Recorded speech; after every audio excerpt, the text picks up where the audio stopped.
ವೀಕ್ಷಕರೇ, ಸೋಮವಾರದಿಂದ ರಾಜೀನಾಮೆ ಕುರಿತಾಗಿ ದೊಡ್ಡ ಮಟ್ಟದಲ್ಲಿ ಚರ್ಚೆ ಆಗ್ತಾ ಇದೆ. ಸಮಥಿಂಗ್ ಇಸ್ ಫಿಶಿ, ಎಲ್ಲವೂ ಸರಿ ಇಲ್ಲ ಅನ್ನೋದನ್ನ ವಿಪಕ್ಷಗಳು ಹೇಳ್ತಾ ಇವೆ. ಹಾಗೆ ಬಿಜೆಪಿಯವರು ಕೂಡ ಎಲ್ಲ ತಣ್ಣಗಿದ್ದಾರೆ. ಸಾಮಾನ್ಯವಾಗಿ ಒಬ್ಬ ಉನ್ನತ ಹುದ್ದೆಯಲ್ಲಿದ್ದ ವ್ಯಕ್ತಿ ರಾಜೀನಾಮೆ ಕೊಟ್ಟಾಗ ಅವರ ಬಗ್ಗೆ ಒಂದಷ್ಟು ಬರೆಯೋದು, ಅವರಿಗೆ ಕಂಗ್ರಾಚುಲೇಟ್ ಮಾಡೋದು ಇವೆಲ್ಲವೂ ನಡೀತಾ ಇರುತ್ತೆ. ಆದರೆ ಈಗ ಎಲ್ಲವೂ ಶಾಂತವಾಗಿದೆ. ಹಾಗಾಗಿಯೇ ಇದು ವಿಪಕ್ಷಗಳಿಗೆ ಆಹಾರವಾಗಿದೆ. ಇದರ ಜೊತೆಗೆ ರಾಷ್ಟ್ರೀಯ ಅಧ್ಯಕ್ಷರ ಆಯ್ಕೆ ಮುಂದಕ್ಕೆ ಹೋಗುತ್ತೆ ಅಂತ ಹೇಳ್ತಾ ಇದ್ದಾರೆ. ಏನಾಗ್ತಾ ಇದೆ ಹಾಗಾದ್ರೆ ಬಿಜೆಪಿಯ ಹೈಕಮಾಂಡ್ ಮಟ್ಟದಲ್ಲಿ ಅನ್ನೋದನ್ನ ತಿಳಿಸ್ಕೊಡೋದಕ್ಕೆ ನಮ್ಮ ರಾಜಕೀಯ ವಿಶ್ಲೇಷಕರಾದ ಪ್ರಶಾಂತ್ ನಾಥು ನಮ್ಮೊಂದಿಗೆ ಲೈವ್ ನಲ್ಲಿ ಜಾಯ್ನ್ ಆಗ್ತಾ ಇದ್ದಾರೆ. ಪ್ರಶಾಂತ್, ಸೋಮವಾರದಿಂದ ದೊಡ್ಡ ಮಟ್ಟಕ್ಕೆ ಕೇಂದ್ರದಲ್ಲಿ ಚರ್ಚೆ ಆಗ್ತಾ ಇದೆ. ಅಂದ್ರೆ ಸೆಂಟ್ರಲ್ ನಲ್ಲಿ ಒಂದಷ್ಟು ಚರ್ಚೆಗಳಾಗ್ತಾ ಇವೆ. ಆದ್ರೆ ಬಿಜೆಪಿ ನಾಯಕರ ನಡವಳಿಕೆ ಕೂಡ ಇದಕ್ಕೆ ಮತ್ತಷ್ಟು ಇಂಬು ಕೊಡ್ತಾ ಇದೆ. ಆದ್ರೆ ಇದೆಲ್ಲದರ ನಡುವೆ ರಾಷ್ಟ್ರಾಧ್ಯಕ್ಷರ ಆಯ್ಕೆ ಮುಂದಕ್ಕೆ ಹೋಗುತ್ತೆ. ಒಂದು 6 ತಿಂಗಳಿಂದ ನಾನು ನೀವು ಮಾತಾಡ್ತಾ ಇದ್ದೀವಿ, ಇದೋ ಆಯ್ತು ಅದೋ ಆಯ್ತು ಅಂತ.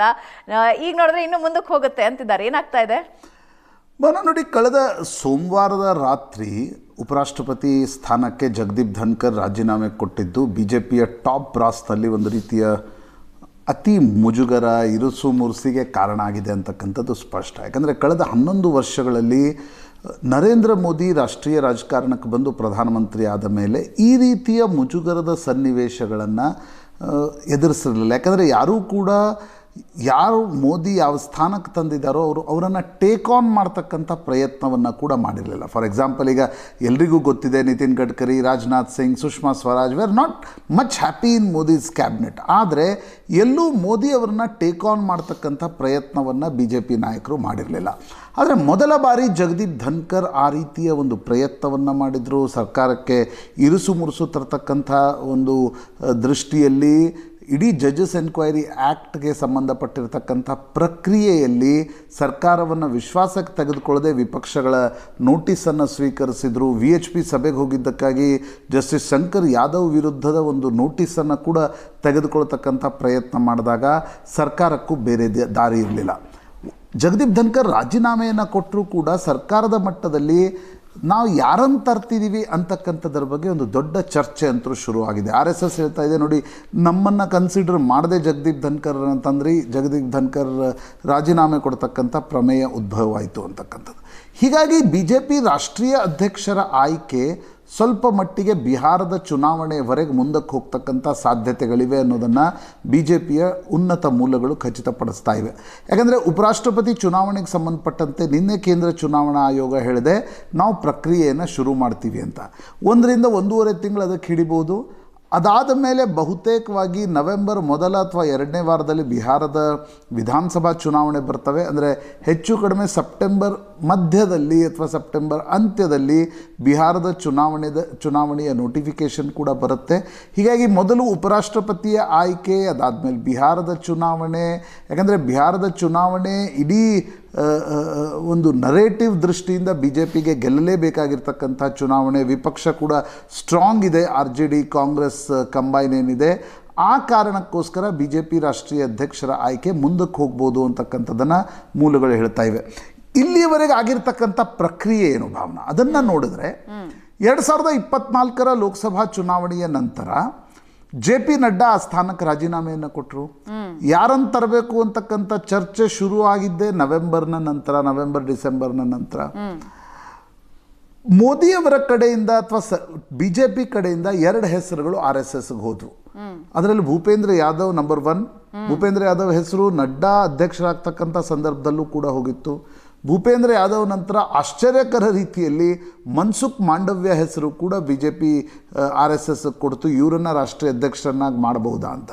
ಬಟ್ RSSಗೆ ಅನ್ನಿಸ್ತಾ ಇದೆ ಈ ಬಾರಿ ಒಂದು ರೀತಿಯ ರಬ್ಬರ್ ಸ್ಟ್ಯಾಂಪ್ ಅಧ್ಯಕ್ಷರು ಆಯ್ಕೆ ಆದರೆ ಪಾರ್ಟಿ ಕೈ ಬಿಟ್ಟು ಹೋಗುತ್ತೆ ಅಂತಕ್ಕಂಥ ಆತಂಕ RSSಗೂ ಕೂಡ ಇದೆ. ಹೀಗಾಗಿ ಭೂಪೇಂದ್ರ ಯಾದವ್, ಮನ್ಸುಖ್ ಮಾಂಡವ್ಯ ಹೆಸರನ್ನು RSS ಒಪ್ಪಲಿಲ್ಲ. RSS ಒಂದು ಹೆಸರನ್ನು ತೆಗೆದುಕೊಂಡು ಹೋಯಿತು, ಅದು ಶಿವರಾಜ್ ಸಿಂಗ್ ಚೌಹಾಣ್ರ ಹೆಸರು.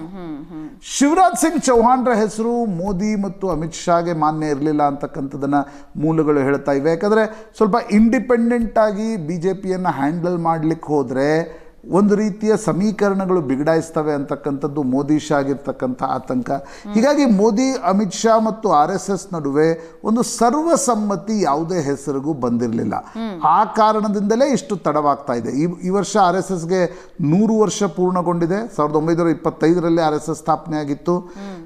ಈ ವರ್ಷ ನರೇಂದ್ರ ಮೋದಿ ಇದಕ್ಕೆ ನಾಗ್ಪುರಕ್ಕೆ ಹೋಗಿ RSS ಮುಖ್ಯಸ್ಥರನ್ನು ಕೂಡ ಭೇಟಿಯಾಗಿದ್ದರು. 1-to-1 ಚರ್ಚೆಗಳು ಕೂಡ ನಡೆದಿದ್ವು BJPಯ ಮುಂದಿನ ಸಂಘಟನಾತ್ಮಕ ಬೆಳವಣಿಗೆಗಳ ಬಗ್ಗೆ. ಆದರೆ ಯಾವುದೇ ಸರ್ವಸಮ್ಮತಿ ಮೋದಿ ಮತ್ತು RSS ಮಧ್ಯೆ ಆಗಿಲ್ಲ. ಹೀಗಿರುವಾಗ ಜಗದೀಪ್ ಧನ್ಕರರ ಮುಜುಗರ ಏನಿದೆ, ಜಗದೀಪ್ ಧನ್ಕರರ ಕಾರಣದಿಂದ ಸರ್ಕಾರಕ್ಕಾಗಿರ್ತಕ್ಕಂಥ ಎಂಬ್ರಾಸ್ಮೆಂಟ್ ಏನಿದೆ, ಅದು ಬಹುತೇಕ BJP ರಾಷ್ಟ್ರೀಯ ಅಧ್ಯಕ್ಷರ ಆಯ್ಕೆಯನ್ನು ಕೂಡ ಮುಂದೂಡ್ತಕ್ಕಂಥ ಸಾಧ್ಯತೆಗಳಿವೆ ಅನ್ನೋದನ್ನು ಮೂಲಗಳು ಹೇಳ್ತಾ ಇವೆ. ಯಾಕಂದರೆ ಚುನಾವಣಾ ಪ್ರಕ್ರಿಯೆ ನಡಿಬೇಕು. BJP ಈಗಾಗಲೇ ಬಹುತೇಕ 35 ರಾಜ್ಯ ಅಧ್ಯಕ್ಷರ ನೇಮಕಾತಿಯನ್ನು ಕೂಡ ಮಾಡಿತ್ತು. ಮ್ಯಾಂಡೇಟ್ರಿ 50% ಅಧ್ಯಕ್ಷರ ಆಯ್ಕೆ ಆದ ನಂತರ ರಾಷ್ಟ್ರೀಯ ಅಧ್ಯಕ್ಷರ ಆಯ್ಕೆ ಆಗಬೇಕು.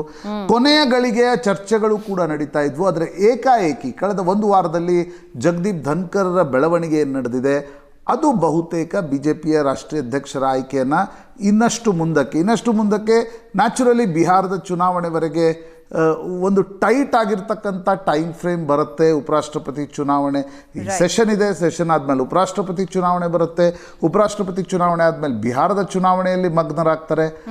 ಆಗ ನಿಮಗೊಂದು ಅಪ್ಲಿಕೇಶನ್ ಆಫ್ ಮೈಂಡ್ಗೂ ಸಮಯ ಸಿಗಲಿಕ್ಕಿಲ್ಲ. ಹೀಗಾಗಿ ಮುಂದೂಡ್ತಕ್ಕಂಥ ಸಾಧ್ಯತೆಗಳಿವೆ ಅನ್ನೋದನ್ನ ಮೂಲಗಳು ಖಚಿತಪಡಿಸ್ತಾರೆ. ಪ್ರಶಾಂತ್, ಒಂದು ವೆರಿ ಕ್ರಿಸ್ಪ್ ಆಗಿ ಹೇಳೋದಾದ್ರೆ ಹಲವಾರು ಸ್ಪೆಕ್ಯುಲೇಷನ್ಸ್ ಇವೆ, ಹಿಂಗಾಗಿರಬಹುದು ಹಂಗಾಗಿರಬಹುದು ಧನ್ಕರ್ ಅವರ ರಾಜೀನಾಮೆ ಬಗ್ಗೆ. ಒಂದು ಸದ್ಯಕ್ಕೆ ದೆಹಲಿಯಿಂದ ಬರ್ತಾ ಇರೋ ಇನ್ಫಾರ್ಮೇಶನ್ ಏನು, ಇದು ಹಗ್ಗಜಗ್ಗಾಟದಿಂದ ಅಥವಾ ರಬ್ಬಿಂಗ್ ಇಂದ ಆಗಿರೋದ ಒಂದು, ಜೊತೆಗೆ ಉಪರಾಷ್ಟ್ರಪತಿಗಳ ಆಯ್ಕೆ ಪ್ರಕ್ರಿಯೆನ ಬಿಜೆಪಿ ಹೆಂಗ್ ನೋಡ್ತಾ ಇದೆ, ಯಾರು ಆಯ್ಕೆ ಆಗಬಹುದು, ಏನ್ ಇನ್ಫಾರ್ಮೇಶನ್ ಬರ್ತಿದೆ? ಭಾವನ, ಡೆಫಿನೆಟ್ಲಿ ರಬ್ಬಿಂಗ್ ಇಲ್ಲದೆ ಈ ರಾಜೀನಾಮೆಯ ಅಂದರೆ ಬೆಳವಣಿಗೆ ಆಗಲಿಕ್ಕೆ ಸಾಧ್ಯ ಇರಲಿಲ್ಲ. ನಿಮ್ಗೆ ರಬ್ಬಿಂಗ್ ಇಲ್ಲದೆ ಪ್ಯೂರ್ ಮೆಡಿಕಲ್ ಗ್ರೌಂಡ್ಸ್ ಇದ್ದರೆ ಸೆಷನ್ ಶುರು ಆಗುವ 15-20 ದಿನಗಳ ಹಿಂದೆಯೇ ಜಗದೀಪ್ ಧನ್ಕರ್ ಹೇಳ್ತಾ ಇದ್ರು.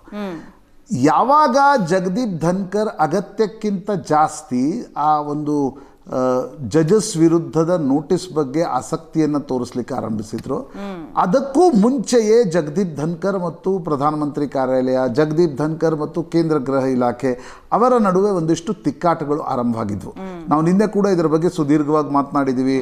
ಪ್ರಧಾನಮಂತ್ರಿಗಳ ಬಳಿ ಇರುವ ಬೆಂಗಾವಲು ವಾಹನ ನನ್ನ ಬಳಿ ಯಾಕಿಲ್ಲ, ಅಮೆರಿಕನ್ ಉಪಾಧ್ಯಕ್ಷ JD ವಾನ್ಸ್ ಬಂದಾಗ ಅಮೆರಿಕನ್ ಉಪಾಧ್ಯಕ್ಷ ಮತ್ತು ಇಲ್ಲಿನ ಉಪರಾಷ್ಟ್ರಪತಿಗಳ ನಡುವೆ ಬೈಲ್ಯಾಟ್ರಲ್ ನಡಿಬೇಕು ಅಂತ ಹೇಳಿದರು. ಅಷ್ಟೇ ಅಲ್ಲ, ವಿದೇಶಾಂಗ ಸಚಿವರಿಗೆ ಫೋನ್ ಮಾಡಿ ಹೇಳಿದ್ರು, ನೀವು ನನಗೆ ಅಮೆರಿಕದ ಬಗ್ಗೆ ಯಾವುದೇ ಬ್ರೀಫಿಂಗ್ ಮಾಡ್ತಾ ಇಲ್ಲ ಅಂತಕ್ಕಂಥದ್ದು. ಅದು ಸರ್ಕಾರದ ಇರುಸು ಮುರುಸಿಗೆ ಕಾರಣವಾಗಿತ್ತು. ನಾವೆಷ್ಟೇ ಏನೇ ಹೇಳಿದರೂ ಕೂಡ ಕಾನ್ಸ್ಟಿಟ್ಯೂಷನಲ್ ಪೋಸ್ಟ್ನಲ್ಲಿ ಯಾವುದೇ ಪಾರ್ಟಿಯ ಸರ್ಕಾರ ಬರಲಿ, ಕಾನ್ಸ್ಟಿಟ್ಯೂಷನ್ ಪೋಸ್ಟ್ನಲ್ಲಿ ನಾವು ಹೇಳದಂತೆ ಕೇಳುವ ಜನರು ಕೂತ್ಕೋಬೇಕು ಅಂತಕ್ಕಂಥ ಭಾವನೆ ಸಾರ್ವತ್ರಿಕವಾಗಿರುತ್ತೆ. ಆ ಲೈನನ್ನು ಜಗದೀಪ್ ಧನ್ಕರ್ ಕ್ರಾಸ್ ಮಾಡಲಿಕ್ಕೆ ಆರಂಭಿಸಿದಾಗ ಜಗದೀಪ್ ಧನ್ಕರ್ ಮತ್ತು ಸರ್ಕಾರದ ನಡುವೆ ತಿಕ್ಕಾಟ ಶುರುವಾಯಿತು. ಸರ್ಕಾರದ ವರ್ಷನ್ ನಿನ್ನೆ ಮೊನ್ನೆಯಿಂದ ಬರ್ತಾ ಇದೆ. ಸರ್ಕಾರ ಏನು ಹೇಳಲಿಕ್ಕೆ ಬಯಸ್ತಿತ್ತು ಅಂತ ಜಗದೀಪ್ ಧನ್ಕರ್ ಮನಸ್ಸಿನಲ್ಲಿ ಏನಿದೆ ಅಂತಕ್ಕಂಥದ್ದು ಗೊತ್ತಾಗಿಲ್ಲ. ನನಗನ್ಸುತ್ತೆ ಅವರ ಮುಂದಿನ ಪುಸ್ತಕ ಅಥವಾ ಅವರ ಮುಂದಿನ ಸಂದರ್ಶನ ಏನಿದೆ ಅದು ಬಹಳ ಡಿಮಾಂಡ್ನಲ್ಲಿರುತ್ತೆ ಅಂತ ನನಗನ್ಸುತ್ತೆ. ರೈಟ್ ಪ್ರಶಾಂತ್, ಧನ್ಯವಾದ.